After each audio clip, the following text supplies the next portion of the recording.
The morning sun barely broke through the Arlington mist, but the tomb guard stood unwavering, his boots clicking in perfect rhythm. 21 steps, pause, turn, repeat. A crowd watched hushed as his rifle gleamed against the sacred marble of the tomb of the unknown soldier. Then came the shout, sharp and venomous, from a man in a suit worth more than most people's homes. "You're just a prop," he sneered, stepping over the rope, his voice daring the guard to flinch. The crowd froze, sensing a storm. What no one knew, not the tourists, not the man's trembling assistant, was that this tomb guard, silent and stoic, had faced enemy fire in Syria and carried scars no one could see. And in seconds, one reckless act would unravel a billionaire's empire and reveal a truth about power no money could buy. Before we dive into this story, where are you watching from? Let us know in the comments. And if you believe that values like honor, courage, and sacrifice still matter, join us in keeping their legacy alive. The autumn morning at Arlington National Cemetery was crisp, the kind of day where the Virginia air carried a faint chill, sharp enough to sting the lungs, and the leaves glowed in shades of gold and crimson under a pale cloud-streaked sun. The cemetery stretched across rolling hills, its rows of white headstones standing like silent sentinels, each one etched with names, dates, and stories of sacrifice. At the heart of this sacred ground stood the tomb of the unknown soldier, its marble surface gleaming with a quiet, unshakable dignity. A crowd of tourists, families, and veterans gathered at a respectful distance.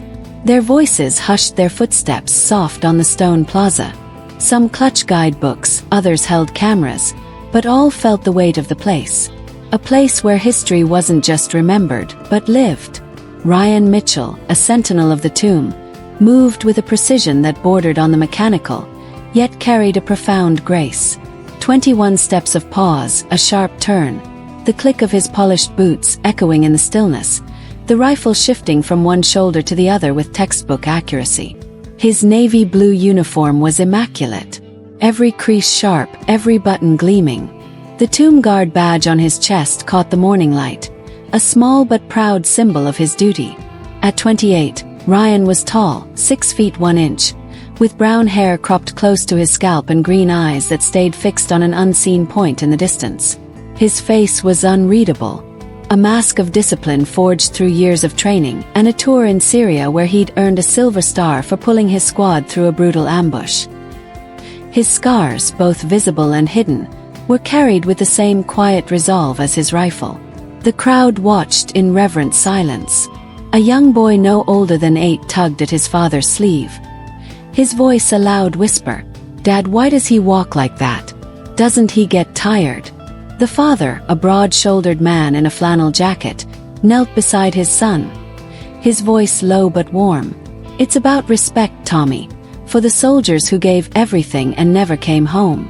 Those guys in the tomb, they don't have names anymore, but he's making sure we don't forget them." Nearby, an elderly man stood with his teenage granddaughter, his worn coat adorned with a regimental pin from World War II. Harold Bennett, 78, had seen combat in the Pacific, and his weathered face held a mix of pride and sorrow as he watched Ryan's measured steps. He leaned down to his granddaughter, Emily, his voice rough but steady. "This is what duty looks like, him. Not many understand it anymore." Emily nodded, her eyes wide, clutching a small American flag she'd bought at the visitor center. The reverent quiet was shattered by the low hum of a sleek black Mercedes SUV pulling up near the plaza's edge. Its polished surface reflected the golden leaves, and its presence felt out of place, like a shout in a library. The driver, a nervous man in a black suit named Davis, scrambled to open the rear door, but Victor Langston was already stepping out, his impatience radiating like heat. At 55, Victor was the embodiment of corporate power.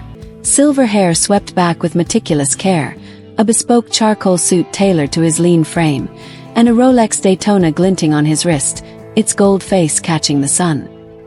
His gray eyes, sharp and calculating, scanned the scene with a mix of disdain and boredom. "Too slow, Davis," he snapped, brushing past the driver without a glance. "We're on a schedule, and I don't have time for doling." His executive assistant, Margaret Hayes, a sharp woman in her mid-30s, hurried to keep pace, her navy blazer pristine, and her iPad clutched tightly. She tapped at the screen, her voice professional but edged with caution. "Sir, the Tech Summit venue meeting is at 2 in DC. We could have handled this remotely. Save some time." Victor waved her off, his tone sharp. "I don't trust photos or virtual tours, Margaret. If Langston Innovations is going to host the biggest AI summit this city's ever seen, I need to see the space myself." He gestured dismissively at the cemetery, though why anyone would pick this dusty old graveyard over a modern conference center is beyond me. Victor's voice carried slicing through the hushed reverence like a blade. A few tourists glanced over their brows, furrowing. A woman in a red coat whispered to her husband, "Who does he think he is?" Harold Bennett's jaw tightened, his hand resting protectively on Emily's shoulder. He'd heard men like Victor before, men who thought their wealth made them untouchable. Victor strode toward the tomb, his polished shoes clicking loudly on the stone path, drawing more eyes. Margaret trailed behind, her expression tense, her heels clicking softer, but no less urgent. "Sir," she ventured, her voice low, "this is Arlington National Cemetery. It's not just a venue, it's a graveyard." Margaret. Victor cut her off, his scoff loud enough to turn heads. "A monument to the past, nothing more. My company's reshaping the future AI quantum computing global markets. That's real power." This, he waved at the tomb, his Rolex flashing. "This is a tourist trap, plain and simple." The crowd's murmurs grew, a mix of discomfort and irritation. A man in a veteran's cap standing near his wife muttered, "Typical DC hotshot. Thinks he owns the place." A young couple with a stroller stepped back, the mother whispering, "This guy's trouble." Harold leaned toward Emily, his voice barely audible. "Some folks think money buys respect. They're wrong." Victor, oblivious to the growing unease, stopped just beyond the velvet rope that separated the crowd from the tomb's plaza. His eyes narrowed as he studied Ryan, who continued his march with unwavering precision. "Look at this guy," Victor said, his voice loud enough to carry across the plaza. "A living statue. What's the point of this?" Margaret shifted uncomfortably, her fingers tightening around her iPad. "Sir, the tomb guards are elite soldiers. They're not just elite." Victor interrupted, his laugh sharp and cutting at what Margaret, marching in circles like a wind-up toy. "My engineers code algorithms that run the world while this guy plays dress-up for selfies." He pulled out his phone, snapping a quick photo of Ryan. "I'll use this in my keynote. Tradition versus progress. Guess which one wins every time?" Harold's face darkened, his hands clenching behind his back. Emily whispered, "Grandpa, why is he being so rude?" Harold's voice was low. "Teddy, he's got money, but no class. Men like him don't understand sacrifice." The crowd's tension grew palpable. A father explained to his daughter, "That man's not supposed to talk like that here. It's disrespectful." Victor, sensing the attention, leaned into it, his voice rising. "You know, Margaret, in Silicon Valley we'd automate this job. A robot could march better than this guy and cost less." He checked his watch, a deliberate gesture meant to under his importance. Time's, money, and minds worth more than anyone in this crowd. Ryan's face remained impassive, his eyes fixed forward. But those who knew the tomb guards could see the subtle tension in his posture, the coiled readiness of a soldier who'd faced worse than a loudmouth CEO in the deserts of Syria. His tour there had taught him to stay calm under fire, to hold the line when chaos threatened. Victor, sensing no reaction, grew bolder, his voice taking on a mocking edge. "Hey soldier boy, what's the pay like for this gig? Bet my driver makes more than you and he doesn't have to stand like a mannequin." Davis, the driver, winced, his face flushing as he looked away, clearly embarrassed. Margaret clutched her iPad tighter, her professional mask slipping. "Sir, maybe we should not now." Margaret. Victor snapped, his eyes still locked on Ryan. "I'm curious, what's it take to get a reaction out of this guy? Discipline or just plain stubbornness?" The air grew thick with tension, the crowd's murmurs falling silent as they watched the confrontation unfold. A young boy clutching his mother's hand asked, "Mommy, is that man allowed to yell like that?" His mother shushed him, her eyes wide with unease. Harold moved closer, his old military instincts kicking in his weathered hands, clasped tightly behind his back. Emily stayed close, her small flag trembling in her grip. Victor, emboldened by the lack of response, raised his voice further. "You know who I am, Victor Langston, CEO of Langston Innovations. My company's market cap is bigger than half the countries in NATO. I've dined with presidents, closed deals that keep this economy running. And you're a prop in a history lesson, nothing more." He paused, waiting for a reaction that didn't come. Ryan's silence was a wall unyielding his steps, continuing. 21 pause turned shift. Victor's smile tightened, a flush creeping into his cheeks. He wasn't used to being ignored. In his world, people jumped when he spoke, bowed to his wealth, feared his influence.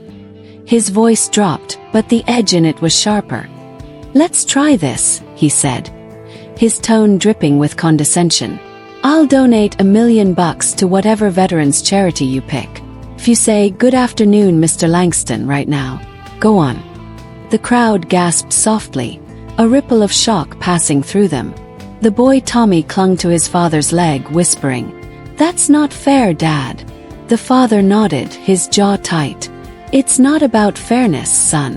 It's about respect." Harold's eyes narrowed, his voice low as he murmured to Emily, "This man's about to learn something the hard way." Ryan didn't flinch. His steps remained steady, his rifle held at the precise angle, his discipline a silent rebuke to Victor's arrogance. Victor's frustration boiled over his face, reening. He stepped over the velvet rope, entering the restricted area around the tomb, a clear violation of Arlington's rules. "You hear me?" he shouted, his voice echoing off the marble. "I'm offering you $1 million. Acknowledge me." Margaret grabbed his arm, her voice urgent. "Sir, you can't do this. You're not allowed." Victor shook her off, advancing toward Ryan, his polished shoes scuffing the sacred stone. The crowd held its breath, their phones lowering as they sensed the situation spiraling. Harold took a step forward, his granddaughter grabbing his arm. "Grandpa, no, don't." But Harold's eyes were locked on Ryan, a silent signal of solidarity from one soldier to another. Ryan stopped mid-step, an unprecedented break in protocol that sent a jolt through the crowd. He turned, facing Victor directly, his sunglasses reflecting the CEO's flushed, furious face. His voice was low, steady, carrying the weight of command honed in combat. "Sir, this tomb honors those who gave their lives for this nation. You're standing on sacred ground. Step back and show respect." The words hit like a thunderclap, their calm authority cutting through the tension like a blade. The crowd was silent, stunned by the rare sound of a tomb guard speaking. A woman in the back wiped her eyes, whispering to her friend, "He's right. This place isn't a stage." Victor froze, his confidence faltering for a split second, his mouth opening but no words coming out. Then his ego surged back, his face twisting with rage. "Respect!" he spat, his voice rising to a shout. "I fund this country. My taxes pay for your little parade. You don't tell me what to do." His hand shot out a sharp slap, connecting with Ryan's cheek. The crack echoed across the plaza like a gunshot, a red mark blooming instantly on Ryan's pale skin. The outline of Victor's fingers, stark against his face. Gasps erupted from the crowd. The young boy, Tommy, buried his face in his father's jacket, scared. His mother covered her mouth, her eyes wide with shock. A veteran in a wheelchair clenched his fists, muttering, "That's too far." Harold surged forward, his old body moving with surprising speed, but Emily grabbed his arm, pleading, "Grandpa, please." The crowd's murmurs turned to shouts of outrage. A man yelled, "You can't do that." Another called out, "Get him out of here." Ryan didn't move. His jaw tightened, the red mark burning on his cheek. But his posture remained perfect, his rifle steady in his hands. His eyes hidden behind sunglasses held Victor's with unflinching resolve. A soldier's calm forged in firefights far more dangerous than this. Before Victor could speak again, 2 Arlington security officers appeared, moving with swift, coordinated precision. Their uniforms were crisp, their faces impassive, but their movements practiced as if they'd trained for moments like this. One grabbed Victor's arm, his voice calm but firm. "Sir, you're under arrest for assaulting a service member on duty and violating restricted grounds. You'll need to come with us." Victor struggled, his face crimson, his voice rising to a frantic pitch. "Do you know who I am? I'm Victor Langston. I'll have your jobs. My lawyers will bury this place. I have meetings with senators this afternoon." Ryan's voice cut through, calm and authoritative, each word deliberate. "You assaulted a soldier guarding the tomb of the unknown. Sir, your meetings don't matter here. Your money doesn't matter here." The officers tightened their grip, pulling Victor back toward the edge of the plaza. He shouted, his voice cracking with desperation. "This isn't over. I'm Victor Langston. I own half of DC. My company's tech runs this country's infrastructure." But his words sounded hollow, like a man shouting into a void. Margaret stood frozen, her iPad slipping in her hands, her face pale as she watched her boss unravel. She'd seen him dominate boardrooms, intimidate competitors. But this was different. This was a man facing a power his wealth couldn't touch. Davis, the driver, retreated to the SUV, his phone already to his ear, dialing the company's legal team, his expression one of dread. Harold stepped forward, his voice steady as he addressed the crowd, his regimental pin glinting in the sunlight. "That uniform isn't a costume," he said, pointing at Ryan. "That man earned the right to stand there. 2 tours in Syria, a silver star for pulling his squad out of an ambush under enemy fire, the tomb he guards. It's for the soldiers who never came home, whose names we'll never know. That's what this place means." The crowd nodded, some wiping tears, others standing straighter, as if Harold's words had reminded them of something fundamental. A veteran in a wheelchair saluted Ryan silently, his hand trembling but proud.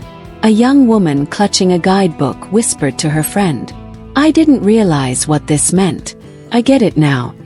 Ryan spoke again, his voice softer but no less powerful, each word carrying the weight of his duty. "This tomb isn't about me. It's about the unknown soldiers who gave everything so we could stand here today. I guarded to make sure they're never forgotten." He turned, resuming his march, the red mark still visible on his cheek, but his bearing unbroken. The click of his boots resumed steady and precise, a rhythm that seemed to anchor the crowd. Harold approached, his voice thick with emotion, his granddaughter at his side. "Thank you, son," he said, his eyes shining. "For them, for all of us." Ryan gave a slight nod, the only acknowledgement he'd offer his focus. Returning to the tomb, Victor was led away, his protests fading as the officers escorted him to a waiting security vehicle parked beyond the plaza. His shouts grew distant, swallowed by the cemetery's vast silence. Margaret hesitated, her professional composure cracking as she watched her boss disappear. She turned to Davis, her voice shaky but firm. "Get the legal team on this," she said. "Pyar, this is a disaster." But her eyes lingered on Ryan, a flicker of admiration replacing her usual efficiency. She'd spent years managing Victor's demands, but for the first time she questioned the man she worked for. His wealth, his power, it all seemed small against the quiet strength of the soldier before her. The crowd began to disperse, but the air felt different now, heavier with meaning. Parents knelt to explain to their children what they'd witnessed, their voices hushed with reverence. Tommy, the young boy, tugged at his father's sleeve again. "Is that soldier a hero, Dad?" The father nodded, his voice thick. "Yeah, Tommy, he's a hero. Not because he fought back, but because he didn't have to. He stood for something bigger." The mother, her eyes still red, added, This place is about remembering Tommy. That's what he's doing. The boy nodded, clutching his small flag tighter, his young face serious. As Ryan continued his march, the golden leaves fell silently around him, drifting across the plaza like a quiet tribute. The tomb stood as it always had, a beacon of sacrifice, its marble glowing under the autumn sun. The crowd's phones stayed lower, their earlier urge to capture the moment replaced by a deeper need to simply witness it. A veteran in a baseball cap approached Harold, his voice low. "Reminds me of my old CO. Never backed down, never showed off, just did the job." Harold nodded, his eyes still on Ryan. "That's the way of it. Duty's not loud and steady." The narrator's voice, warm and resolute, closed the story, its cadence measured but powerful. In a world obsessed with power and wealth, some things remain beyond price. Duty, honor, country. They're not bought or sold, they're earned. Ryan Mitchell stands watch not for fame or fortune, but for those who can't. For the unknowns whose sacrifices built the freedoms we hold dear. What would you do if you faced disrespect on sacred ground? Would you speak up, stand firm, or simply bear witness? Share your thoughts, honor those who serve, and never forget the cost of freedom.